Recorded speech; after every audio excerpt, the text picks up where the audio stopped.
Ora, muito boa tarde a todos. Eu hoje trago-vos dois tópicos relativamente curtos e breves, mas o primeiro deles diz respeito a uma notícia que saiu ontem, começou por ser ontem divulgada pela TASS, que é o equivalente à Reuters ou até mesmo à Associated Press da Rússia, e que, no caso, fala de uma entrevista com o Major-General Rustam Minyakayev. Eu vou partilhar convosco esta janela para vocês ficarem a ver. Vou deixar um conjunto de outras janelas também abertas, mas agora o que releva é esta. Portanto, ou seja, a notícia está em russo.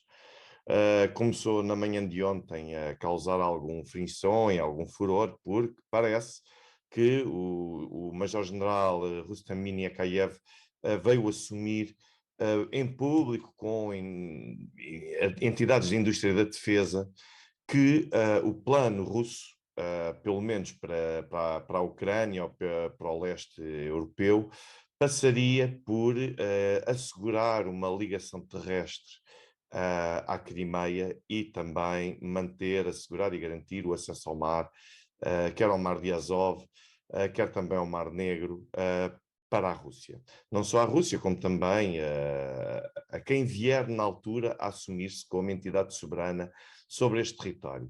E toca ainda também num aspecto concreto, é que toca também na questão da Transnistria, porque vem dizer que o objetivo é estabelecer um corredor que ligue a Transnistria a um conjunto de área territorial que seja naturalmente também favorável a esta população, e aquilo basicamente que vem dizer é que vem lançar o alerta sobre, afinal, parece que os russos querem resolver o caso da Transnistria, porque os russos dizem que na Transnistria também têm sido alvo de opressão externa. Ora bem, eu não percebo onde é que está aqui a verdadeira novidade quando eu alerto desde o início da intervenção militar russa na Ucrânia, desde o dia 24 de fevereiro, que eu alerto na SIC Notícias, através de tweets, através de posts de Facebook, que a questão da Transnistria não vai ser deixada passar em claro. Eu estive com inúmeros pivôs da SIC Notícias, em direto, a transmitir às pessoas exatamente que não é por acaso que a presidente da Moldávia, Maia Sandu, veio tomar uma posição muito cautelosa e conservadora relativamente a esta intervenção militar russa. Desde logo, recusou aplicar sanções à Rússia e depois, quando lhe perguntaram na fase inicial se os russos estavam militarmente presentes na Transnistria, a partir de onde poderiam conduzir várias operações militares, por exemplo, em Odessa e até mesmo no sudoeste da Ucrânia, a presidente Maia Sandu aquilo que veio dizer foi: eu não faço a mínima ideia do que é que se passa na Transnistria, porque só os russos é que têm acesso. E basicamente mostrou vontade em nem sequer querer saber. Ou seja, desde o início, desde que foi eleita para este cargo de relevância da Moldávia, o cargo principal soberano da Moldávia, Maia Sandu tem sempre gerido e pautado as relações com a Rússia com pinças. Maia Sandu é uma europeísta convicta. Estamos a falar de alguém que quis claramente romper com a herança de proximidade à Rússia, como havia até muito recentemente, até ela ser eleita com todos os representantes políticos moldavos anteriores. No entanto, Maia Sandu se quis aproximar-se da União Europeia. Por outro lado, foi inteligente o suficiente para se reunir com Putin, já mais do que uma vez, para querer manter as relações saudáveis com Moscou. Porquê? Porque a senhora não é idiota. A senhora não é cega, como aqui acabam por ser no Ocidente, não só na União Europeia, mas também nos Estados Unidos, de achar que é com hostilidade que se vai gerir as relações com um parceiro desta importância. E a Maia Sandu não só não é idiota e não é burra, como naturalmente quer manter tudo aquilo que seja favorável nas relações que a Moldávia tem com a Rússia. E ao hostilizar a Rússia, a partir desse momento, acaba logo por marcar o destino, o seu destino, porque vai deixar de ter paz, porque internamente muita gente é favorável à aproximação à Rússia, muita parte da economia depende das ligações à Rússia logo e acabar completamente a paz que tem interna. E, por outro lado, asseguraria também que a Moldávia seria um alvo de hostilidade recíproca por parte da Rússia. Porque se temos alguém a provocar e a causar transtornos e também a causar prejuízos à Rússia de forma totalmente gratuita, naturalmente tem de haver uma resposta por parte de quem recebe essa hostilidade.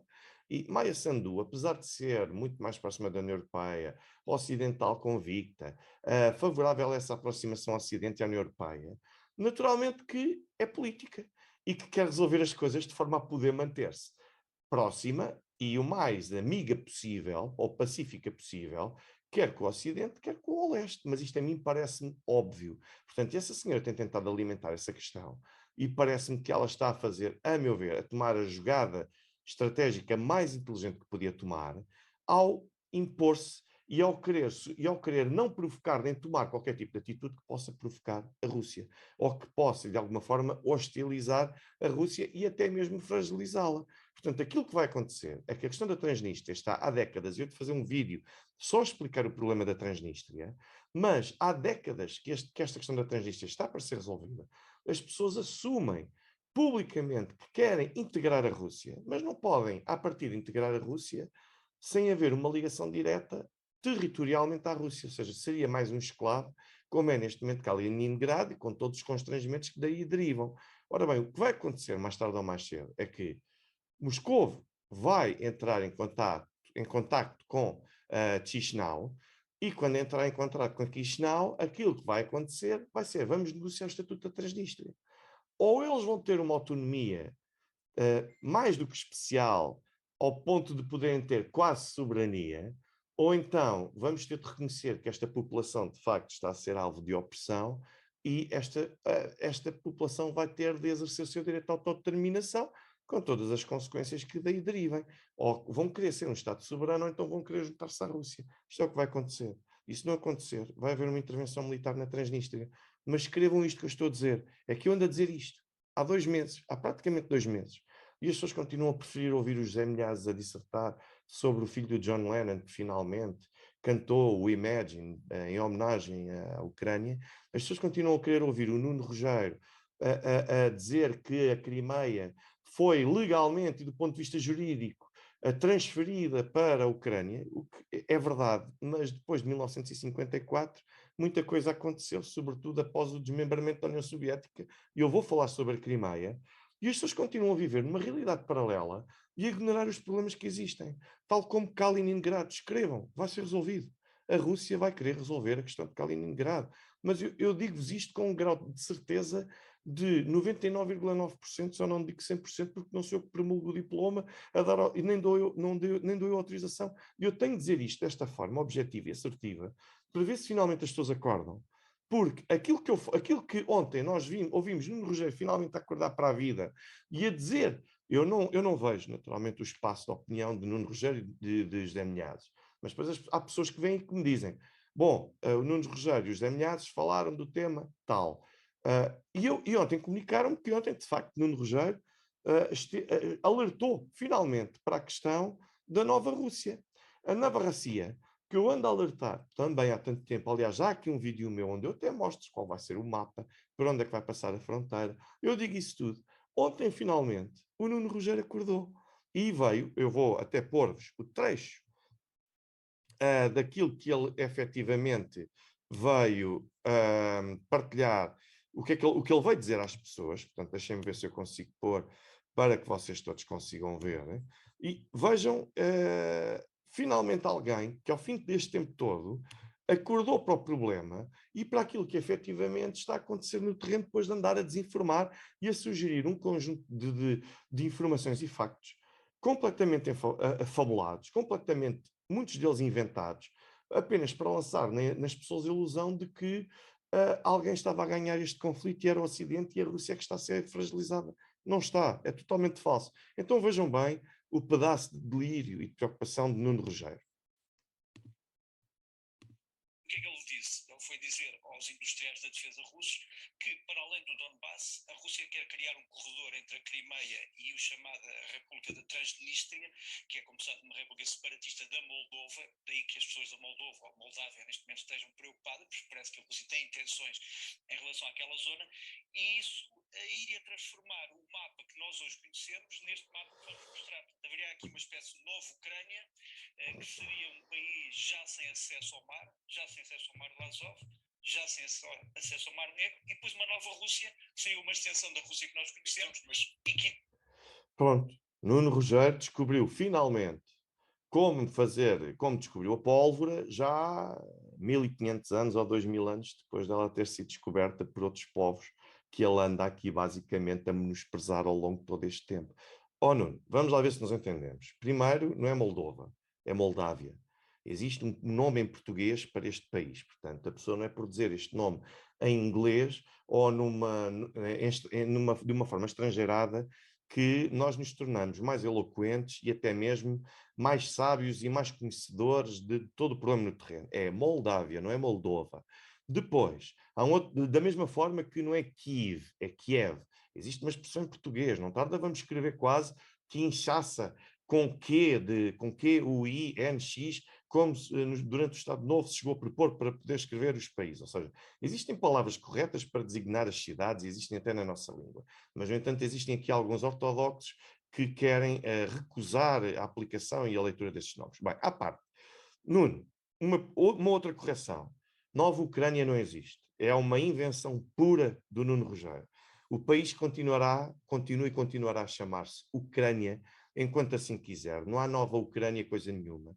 Nunca os russos sequer têm nos seus planos referirem-se àquilo que resultará da emergência ou da secessão da nova Rússia.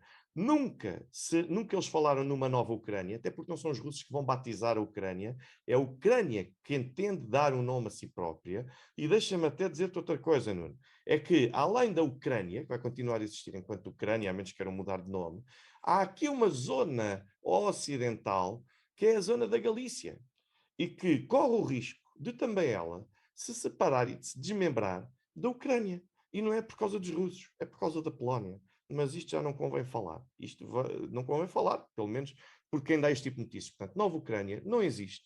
E vou fazer uma outra correção, Nuno Rogério. Nuno, este mapa está mal feito.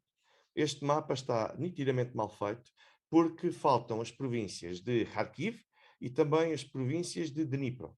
Ou seja, esta área aqui amarelo, que o Nuno Rogério não quis incluir porque não sabe ou porque assim entendeu, mas eu acredito que se calhar porque não sabe. Esta zona aqui inclui as províncias de Dnipro e também Kharkiv. Portanto, e essas províncias estão incluídas na Nova Rússia.